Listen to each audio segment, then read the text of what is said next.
గురించి మనం ఒక 10 నిమిషాలు మాట్లాడతాం.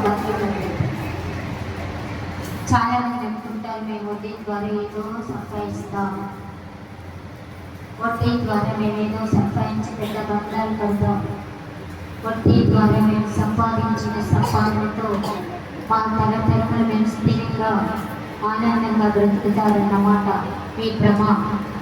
నేను చాలా మందిని చూసా,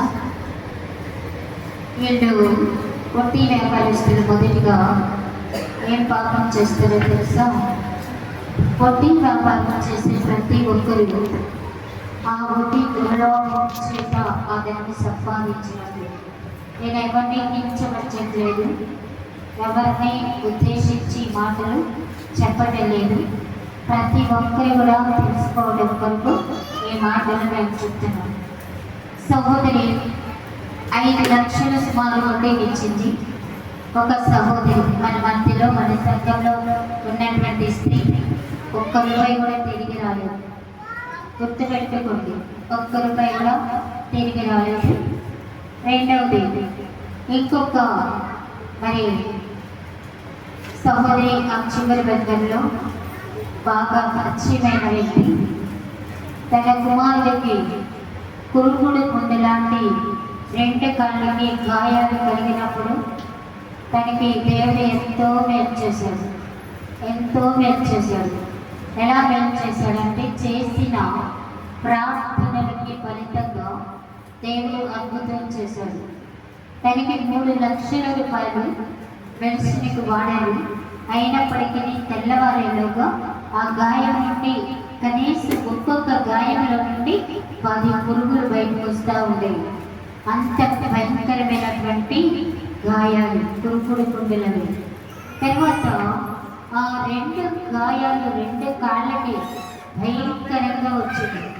అయితే డాక్టర్ల దగ్గరికి వెళ్ళినప్పుడు డాక్టర్లు వారికి ఇచ్చిన సమాధానం ఏంటంటే ఆ కాళ్ళకి ఉన్నటువంటి కండ మొత్తం పురుగులు తినివేసి శుభ్రంగా వెనుక కనపడే పరిస్థితికి వచ్చింది. అయితే ఆ కాళ్ళకి ఆ యొక్క కండ మరి వేయడానికి సర్జరీ చేయడానికి ₹3 లక్షలు తీసుకొని రమ్మన్నారు.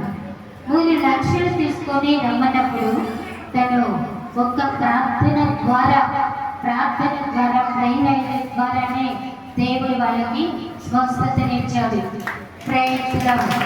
స్వస్థతనిచ్చాడు. అయితే ఆమె తన ఇంటిలోనే చాలా దినాలు వాళ్ళకున్న సమస్యలను బట్టి ప్రార్థన చేస్తూ వచ్చాడు. అయితే కొంతకాలం గడిచిపోయిన తర్వాత ఆమె చనిపోయింది. అంటే ఆమె బ్రతికుండగా కూడా మేము వాళ్ళ ఇంటికి ఎంత వెళ్ళి ప్రార్థన చేసినా కానీ అక్కడ ఏం చేసిందో తెలుసా? వడ్డీ వ్యాపారంలో రూటికి ₹10 చొప్పున మా దగ్గర వసూలు చేసింది. అంటే వసూలు చేయడం తప్పు కాదు, అంటే మీకు అర్థం కావడానికి చెప్తున్నాం. అయితే చాలా మంచిది, చాలా కూడబెట్టావు, కానీ ఈరోజు ఆ సంపాదన వాళ్ళ దగ్గర లేదు. తల్లి చనిపోయింది, ఉన్న సంపాదన అంతా కూడా తన కుమారుడు తరానికి ఏమైపోయింది? శాపగ్రస్తమైన సంపాదన. వడ్డీతో వచ్చేది శాపగ్రస్తమైన సంపాదన. చాతనైతే సహాయించు, లేకపోతే మౌనంగా ఉండు. అయితే సహాయం చేసినందువల్ల నాకేమొచ్చిందక్క అని నువ్వు అనుకోవచ్చు. చాటి మనిషికి సహాయం వడ్డీ లేకుండా నువ్వు చేసిన సహాయం నీ పిల్లలు తరతరములు సమృద్ధిగా పోషింపబడతారు. సమృద్ధిగా